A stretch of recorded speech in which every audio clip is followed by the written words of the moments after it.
nó cái mình cái đó cái chờ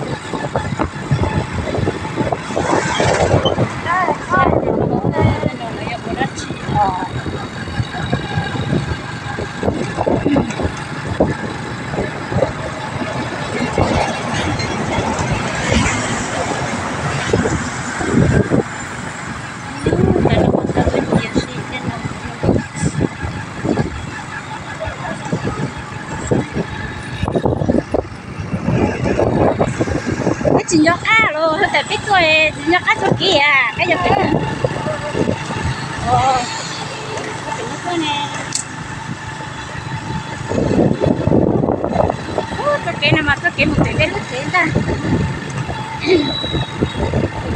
đấy gì á cái vật đấy con xe chạy ở chỗ nào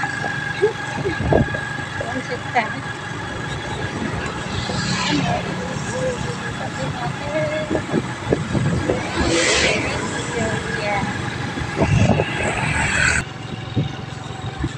một trẻ luôn, chỉ mà họ lựa quán nó phải một trẻ luôn.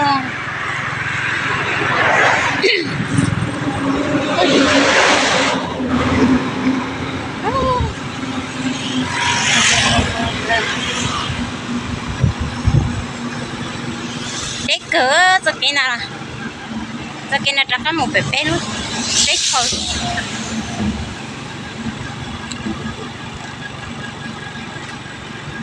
Hôm nay mình đi dạo nhé, đi chơi và đi dạo nhé. Chúng mà lựa quay đã có một chế ở là quay xem một chế ở một thế giờ chỉ tôi lúc thế chờ này không bị gì đâu.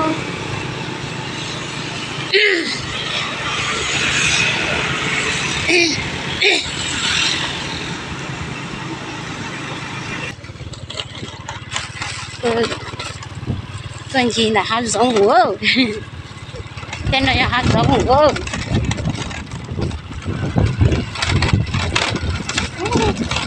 Cái gì nữa mà đông chó cái ha cho nó, cái cô số.我这顶多是的，tôi cho nó cho lỗ rồi. 长着那点也没多弄。 thằng đó là một tuần này là lỗ là thế này. Cho lỗ nó đây, là tôi cho lỗ. Là sao là tôi cho lỗ. Cho lỗ. Trong đâu thì đi.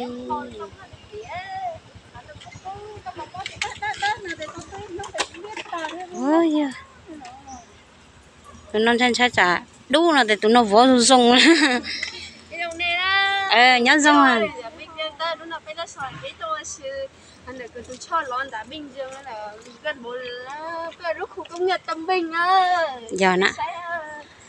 Tâm Bình. Nên ông nên đó, tớ nên cho bé đăng ký theo hỗ trợ bé. Nên rồi bé, nên rồi bé. Của tôi chỉ nhắc cái này ta. Rong xét thôi, chỉ nhắc cái lên một xét liền cho không như vậy. Nó khớp được ta vậy. Con ná bộ tư. Nó bộ thế này nó hai con bộ thế này nó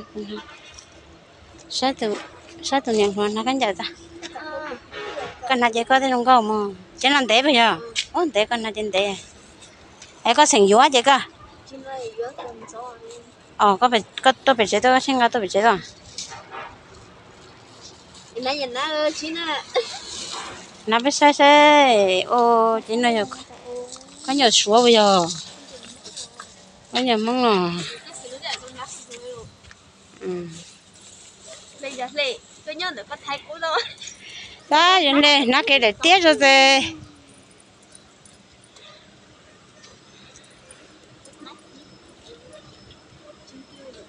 nè mà đấy nè này cũng sợ sợ lắm đấy cái con chỉ cho con nó con nhiều con phát lô nó đi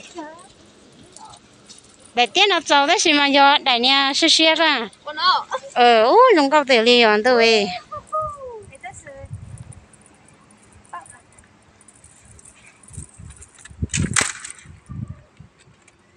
sao từng hai dùng câu tôi muốn xí gì hai dùng câu